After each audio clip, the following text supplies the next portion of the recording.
Vadis, chapter 11, part 2. Too late, and it seemed to him that a gulf had opened before his feet.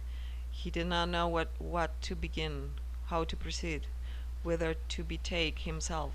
Actor repeated as an echo the words "too late," which from another mouth sounded like a death sentence. He understood one thing, however, that he must find Ligia, or something evil will happen to him. And wrapping himself mechanically in his toga, he was about to depart without taking farewell even of Acte, when suddenly the curtain separating the entrance from the atrium was pushed aside, and he saw before him the pensive figure of Pomponia Graecina. Evidently she, too, had heard of the disappearance of Ligia, and judging that she could see Acte more easily than Aulus, had come for news to her. But seeing Vinicius, she returned her pale, delicate face to him, and said, after a pause, "May God forgive thee the wrong, Marcus, which thou hast done to us and to Ligia." He stood with dropping head, with a feeling of misfortune and guilt, not understanding what God was to forgive him or could forgive him. Pomponia had not cause to mention forgiveness. She ought to have spoken of revenge. Alas, he went out with a head devoid of counsel, full of grievous thought, immense care, and amazement. In the court under the gallery were crowds of anxious people. Among slaves of the palace were knights and senators who had come to inquire about the health of the infant, and at the same time to show themselves in the palace and exhibit a proof of their anxiety in the presence of Nero's slaves. News of the illness of the divine had spread quickly. It was evident, for new forms appeared in the gateway every moment, and though the opening of the arcade, whole crowds were visible. Some of the newly arrived, seeing that Vinicius was coming from the palace, attacked him for news, but he hurried on without answering their question, till Petronius, who had come for news too, almost struck his breast and stopped him.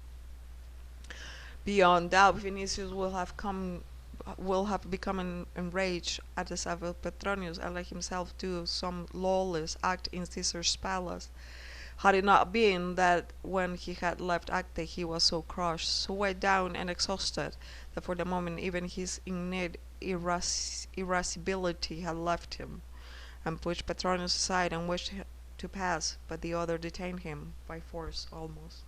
"Who is the divine infant?" asked he. "How is the divine infant?" asked he.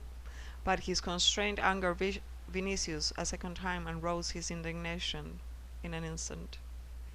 "May Hades swallow her, and all this house," said he, gritting his teeth.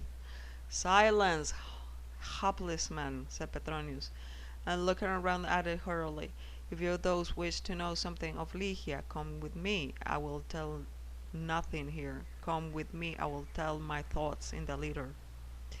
And putting his arm around the young tribune, he conducted him from the palace as quickly as possible.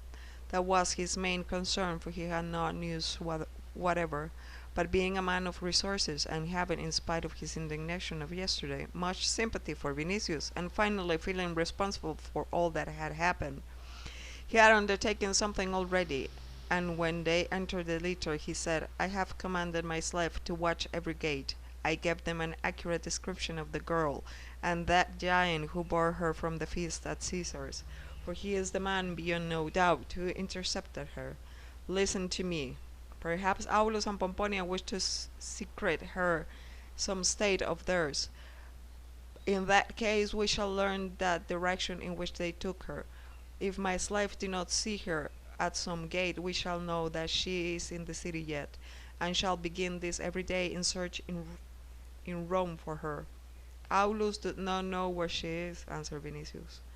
"Art thou sure of that?" "I saw Pomponia. She is still looking for her. She could not leave the city yesterday, for the gates are closed at night. Two of my people are watching each gate. One is to follow Ligia and the giant, and the other to return at once to inform me. If she is in the city, we shall find her, and for that Legion is easily recognized, even his stature and his shoulders. Thou art lucky that it was not Caesar who took her, and I can assure thee that he did not, for there are no secrets from me in the Palatine." But Vilnisius burst forth in sorrow, still more in anger, and in a voice broken by emotion told Petronius that he had heard from Acte, and what new dangers were threatening Lygia, dangers so dreadful that because of them there will be need to hide her from Poppaea most carefully in case they discover her. Then he reproached Petronius bitterly for his counsel. Had it not been for him, everything would have gone differently. Lygia would have been at the house of Aulus, and he, Vinicius, might have seen her every day, and he would have been happier at the moment than Caesar. And carried away as he sent on with his narrative, he yielded more and more to emotion, till at last tears of sorrow and rage began to fall from his eyes. Petronius, who had not even thought that the young man could love and desire to such a degree, when he saw the tears of despair, said to himself, with a certain astonishment, O mighty lady of Cyprus, thou alone art ruler of gods and men.